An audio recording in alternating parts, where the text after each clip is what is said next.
Hanover Square Press and HarlequinAudio present The Rabbit Club, a novel by Christopher J. Yates. Performed by Jeremy Arthur, Will Watt, and Imogen Church. For Margie. Because with you, everything. And in loving memory of my mother, June Cresswell, 1951 through 2020. The moon's an errant thief, and her pale fire she snatches from the sun. William Shakespeare, King Lear. Who in the world am I? Ah, that's the great puzzle. Lewis Carroll, Alice's Adventures in Wonderland. Black Milk, Act 1. October 2, 1994. The last time Ali would ever touch down in England, it was implausibly sunny, and Kurt Cobain had been dead for 6 months. Sliding ever closer to London on a Delta jet airliner, the world never more beautiful than when admired from a fatal height. It felt perfectly natural for Alistair McCain to be thinking about Nirvana's suicidal frontman. The reason for this was straightforward enough. It had everything to do with Ali's final destination, the Oxford college that had thrown open its doors to the young Californian, where he was about to begin studying English literature. The college was named Cockbane, although its pronunciation had nothing to do with the bane of a cock, whatever that might be. Cobain possessed one of those sly names, the correct pronunciation of which bestowed upon you the status of insider. Anyone foolish enough to speak the word phonetically was clearly deserving of ridicule. Just in case, Ali had devised a mnemonic to groom his tongue. Cobain rhymes with cocaine, pronounced Cobain. Cobain like Kurt, one of those rare Americans the English had taken wholly to their cautious hearts.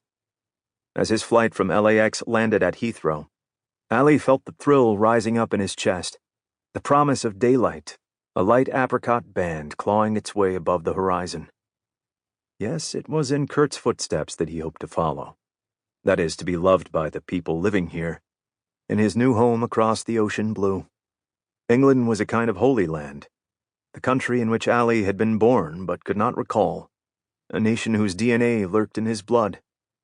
By the time he stepped onto the train platform at Oxford, the sun was concealed behind a battalion of gray-coated rain clouds. Having dressed optimistically in a cotton blazer, its shade as close to Oxford blue as he could find, Ali felt a damp sense of chill in the air. A fat raindrop slapped the crown of his head as he signaled to a taxi, crouched in the parking lot like a lion contemplating its lunch.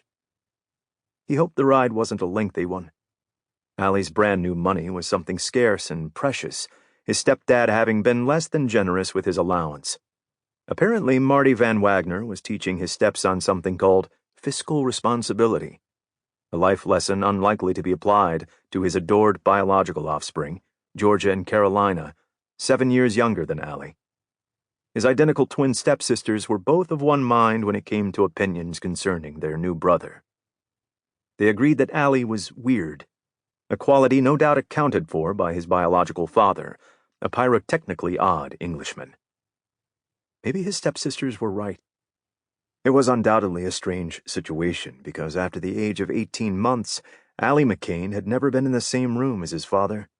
And yet, Jerry McCain was world famous, the sort of man who attracted superfans, people who'd read every book about rock and roll star Gel McCain and listened to every recording in bootleg.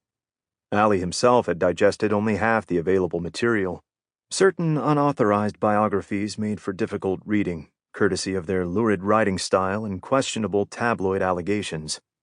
Consequently, there existed thousands of people in the world who knew more about Ali's father than Ali did himself, even if half of that knowledge was manifestly false.